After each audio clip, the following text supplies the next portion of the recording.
महाभारत के युद्ध में द्रोणपुत्र अश्वत्थामा ने ब्रह्मास्त्र का प्रयोग करके जगत में हलचल मचा दी थी। कौरवों की ओर से लड़ रहे द्रोण, भीष्म, अश्वत्थामा और जयद्रथ को मारना तो लगभग नामुमकिन था, परंतु श्री कृष्ण जिसके साथ हो वहाँ सब कुछ संभव हो सकता है। कुरुक्षेत्र के युद्ध के अंत के बाद द्रोणपुत्र अश्वत्थामा ने जो अस्त्र छोड़ा था वह भयंकर था। आओ जानते हैं इस वीडियो के माध्यम से कि ब्रह्मास्त्र अश्वत्थामा ने क्यों छोड़ा। बने रही हमारी इस वीडियो में। नमस्कार दोस्तों, स्वागत है आपका हमारी यूट्यूब चैनल कर्मा में।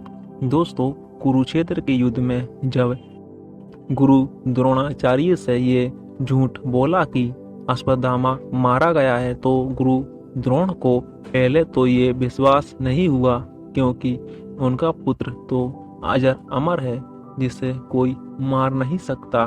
तब उन्होंने युधिष्ठिर से उसकी पुष्टि करने की सोची। युधिष्ठिर को पता था कि अश्वत्थामा नहीं मारा गया है, बल्कि इसी नाम का एक हाथी भीम द्वारा मार गिराया गया है। चूंकि युधिष्ठिर हाथी को भी मारते या मरते हुए नहीं देखा था, अतः वे झूठ बोलने को तैयार नहीं थे। द्रोणाचार्य के पूछने पर उन्होंने कहा कि हाँ, अश्वत्थामा मारा गया है। युधिष्ठिर के इतना कहने पर ही श्री कृष्ण अपना शंख बजा देते हैं, जिसके शोर में द्रोणाचार्य युधिष्ठिर द्वारा कही गई आगे की बात नहीं सुन पाते कि वह हाथी था या और कोई, ये मैं नहीं जानता। गुरु द्रोणाचार्य आखिरी शब्द हाथी नहीं सुन पाए और उन्होंने समझा मेरा पुत्र मारा गया। ये सुनकर उन्होंने शस्त्र त्याग दिए और युद्ध भूमि में आंखें बंद कर शोक में डूब गए। यही मौका था कि जबकि द्रोणाचार्य को निहत्था जानकर द्रौपदी के भाई धृष्टद्युम्न ने तलवार से उनका सिर काट डाला। जब ये बात अश्वत्थामा को पता चली कि मेरे पिता को छल से मारा गया है, तो उसने क्रोधित होकर पांडवों के समूह नाश की शपथ ली।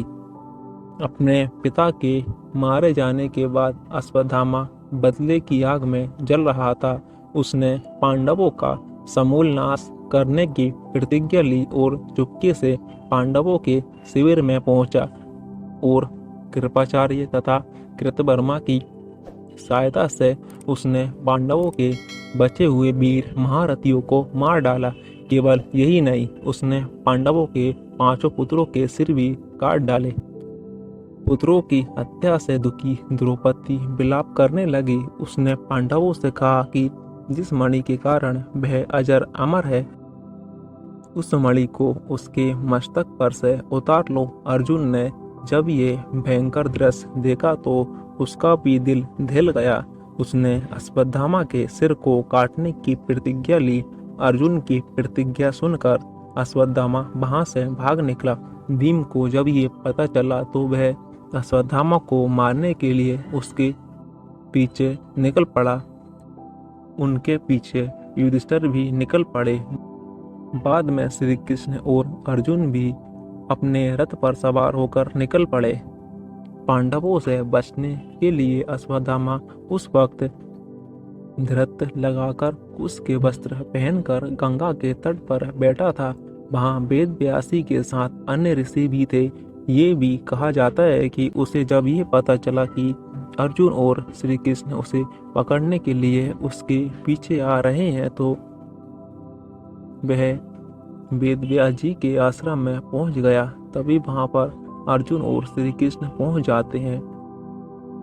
उन्हें देखकर अश्वत्थामा एक कुश को निकालकर मंत्र पढ़ने लगता है और उस कुश को ही ब्रह्मास्त्र बनाकर उसे अर्जुन पर छोड़ देता है। यह देखकर श्री कृष्ण और वेद व्यास जी अचंभित हो जाते हैं। तब श्री कृष्ण के कहने पर अर्जुन भी ब्रह्मास्त्र का प्रयोग करता है।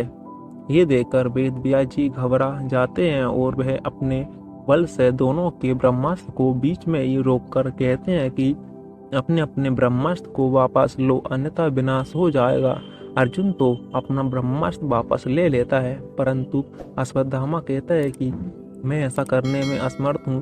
तब वह उस ब्रह्मास्त्र का रुख अभिमन्यु की पत्नी उत्तरा के गर्भ में पल रहे बालक पर छोड़ देता है। ये देखकर सभी अचंभित और क्रोधित हो जाते हैं। ये देखकर कृष्ण ने अश्वत्थामा से कहा, उत्तरा को परीक्षित नामक बालक के जन्म का वर प्राप्त है।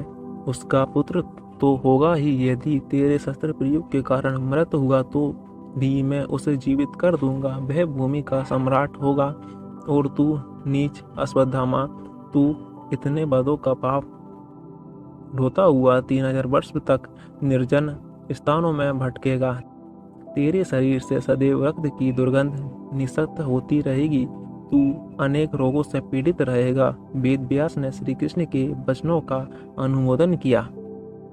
तब अश्वत्थामा ने कहा, है कृष्ण, यदि ऐसा ही है तो आप मुझे वह मनुष्य में केवल व्यास मुनि के साथ रहने का वरदान दीजिए, क्योंकि मैं सिर्फ उनके साथ ही रहना चाहता हूँ। अश्वत्थामा के मस्तक में एक मणि विद्वान थी, जो कि उसे दैत्य दानव अस्त्र शस्त्र व्याधि देवता नाग आदि से निर्भय रखती थी।